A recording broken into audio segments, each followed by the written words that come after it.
राधे राधे दोस्तों, आज के वीडियो में हम बात करेंगे पुत्रदा एकादशी के बारे में। तो श्रावण के शुक्ल पक्ष की एकादशी का नाम पुत्रदा अर्थात पुत्र देने वाली एकादशी है। संतान प्राप्ति की इच्छा रखने वाले को यह व्रत अवश्य करना चाहिए। इस एकादशी को भगवान जनार्दन की पूजा की जाती है। अगर भक्ति पूर्वक इस व्रत को हम करें तो उससे सभी कामनाओं की पूर्ति होती है और संतान की प्राप्ति होती है। अब हम पुत्रदा एकादशी की कथा सुनते हैं। तो धर्मराज युधिष्ठिर बोले कि हे भगवान, अब आप मुझे श्रावण माह के शुक्ल पक्ष की एकादशी की कथा सुनाइए। इस एकादशी का नाम तथा इसकी विधि क्या है सो सब कहिए। श्री मधुसूदन बोले कि हे राजन, अब आप शांति पूर्वक श्रावण माह के शुक्ल पक्ष की एकादशी की कथा सुनिए। इस कथा के श्रवण मात्र से ही वाजपेय यज्ञ का फल मिलता है। द्वापर युग के प्रारंभ में महिष्मती नाम की नगरी में महीजित नाम का एक राजा पुत्रहीन था। वह सदैव चिंताग्रस्त रहता था कि उसे वह राज्य दुखदायी प्रतीत होता था, क्योंकि पुत्र बिना इस लोक और परलोक दोनों में सुख नहीं है। राजा ने पुत्र की प्राप्ति के बहुत यत्न किए, परंतु वह निष्फल गए। जब वह राजा वृद्ध होने लगा तो उसकी चिंता भी बढ़ने लगी। एक दिन उस राजा ने प्रजा को संबोधन करके कहा कि ना तो मैंने अपने जीवन में पाप किया और ना ही अन्याय पूर्वक प्रजा से धन एकत्र किया, न मैंने कभी देवता और ना ही ब्राह्मणों का धन छीना और ना ही किसी की धरोहर ली है, और मैंने प्रजा को सदैव पुत्र की तरह पाला है। मैंने अपराधियों को भी पुत्र और बंधुओं की तरह ही दंड दिया है। मैंने कभी किसी से राग द्वेष नहीं किया, सबको समान माना। इस प्रकार धर्मयुक्त राज्य करने पर भी मैं इस समय महा दुख पा रहा हूँ। सो क्या कारण है, मेरी कुछ भी समझ में नहीं आ रहा है। राजा महीजित की इस बात को विचारने के लिए मंत्रीगण आदि वन को गए, जहाँ वन में जाकर उन्होंने बड़े बड़े मुनियों के दर्शन किए। उस स्थान पर वयोवृद्ध और धर्म के ज्ञाता महिषी लोमेश के पास गए। उन सब ने जाकर महिषी को यथायोग्य प्रणाम किया और उनके सम्मुख बैठ गए। उनसे विनय करने लगे कि हे देव, हमारे अहोभाग्य हैं कि हमें आपके दर्शन हुए। इस पर लोमेश ऋषि बोले कि ब्राह्मणों, आप लोगों की विनय तथा आपके सद्व्यवहार से मैं अत्यंत प्रसन्न हूँ। अब आप मुझे अपने आने का कारण बताइए। मैं आपके कार्य को अपनी शक्ति के अनुसार अवश्य ही पूर्ण करूँगा, क्योंकि हमारा शरीर ही परोपकार के लिए बना है और इसमें बिल्कुल भी संदेह नहीं है।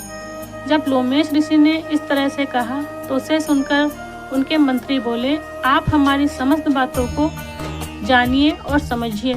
महिष्मती नाम की पुरी में एक महीजित नाम का एक धर्मात्मा राजा है। वह प्रजा का पुत्र की तरह धर्मानुसार पालन करता है, परंतु फिर भी पुत्रहीन है। इससे वह अत्यंत दुखी रहते हैं। हम लोग उस राजा की प्रजा हैं, क्योंकि प्रजा का यह कर्तव्य है कि राजा के सुख में सुख माने और उसके दुख में दुख। हे ऋषिवर, हम आपसे ये जानना चाहते हैं कि इतने परोपकारी होते हुए भी उन्हें ऐसा दुख क्यों मिला है। हमारे राजा पुत्रहीन क्यों हैं? और आपसे मिलने के बाद हमें इतना विश्वास हो गया है कि आप हमारा कष्ट अवश्य ही दूर करेंगे। अतः अब आप हमको राजा के पुत्र होने का उपाय बताइए। इस पर लोमेश ऋषि ने एक क्षण के लिए नेत्र बंद किए और राजा के पूर्व जन्मों का विचार करने लगे। विचार करके बोले, हे ब्राह्मणों, यही राजा पिछले जन्म में अत्यंत निर्धन था और बुरे कर्म किया करता था। एक गांव से दूसरे गांव को घूमा करता। एक दिन ज्येष्ठ मास के शुक्ल पक्ष की द्वादशी के दिन, जो कि 2 दिन से वो भूखा था, दोपहर के समय एक जलाशय पे पानी पीने गया। उसी समय एक गौ बहुत ही प्यासी थी और वो जलाशय में जल पी रही थी।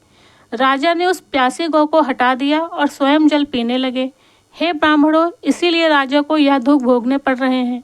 एकादशी के दिन भूखे रहने से उनको राजा होना पड़ा, क्योंकि अनजाने में ही उन्होंने 2 दिन का व्रत रख लिया था, और प्यासी गौ को हटाने से पुत्र के वियोग का दुख भोगना पड़ा।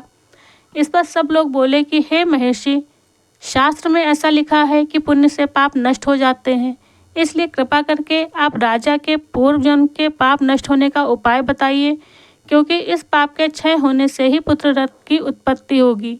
ब्राह्मणों के ऐसा वचन सुनकर लोमेश ऋषि बोले कि हे ब्राह्मणों, यदि श्रावण मास के शुक्ल पक्ष की पुत्रदा एकादशी को तुम सब लोग व्रत करो और रात्रि को जागरण करो और अपने व्रत का जो पालन करोगे उसका फल राजा को प्रदान कर दो, तो तुम्हारे राजा को पुत्र रत्न प्राप्त होगा। इस तरह मंत्रियों सहित समस्त प्रजा महिष लोमेश ऋषि के वाक्यों को सुनकर प्रसन्नतापूर्वक अपने नगर को वापस आई। उन सब लोगों ने श्रावण मास के शुक्ल पक्ष की पुत्रदा एकादशी को लोमेश ऋषि की आज्ञा के अनुसार विधि पूर्वक व्रत किया और द्वादशी को उसका फल राजा को दे दिया। उस पुण्य के प्रभाव से रानी ने गर्भ धारण किया और 9 महीने पश्चात उनके एक अत्यंत तेजस्वी पुत्र रत्न उत्पन्न हुआ। हे राजन, इसलिए इस एकादशी का नाम पुत्रदा पड़ा।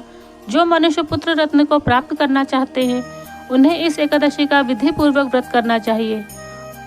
इस व्रत के प्रभाव से इस लोक में सुख और परलोक में स्वर्ग मिलता है। तो पुत्र को पाकर राजा बहुत ही प्रसन्न हुए और वे हमेशा ही इस पुत्रदा एकादशी का व्रत करने लगे।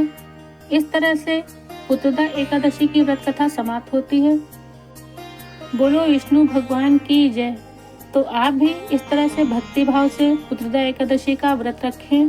भगवान आपकी सभी मनोकामनाएं पूरी करें। राधे राधे।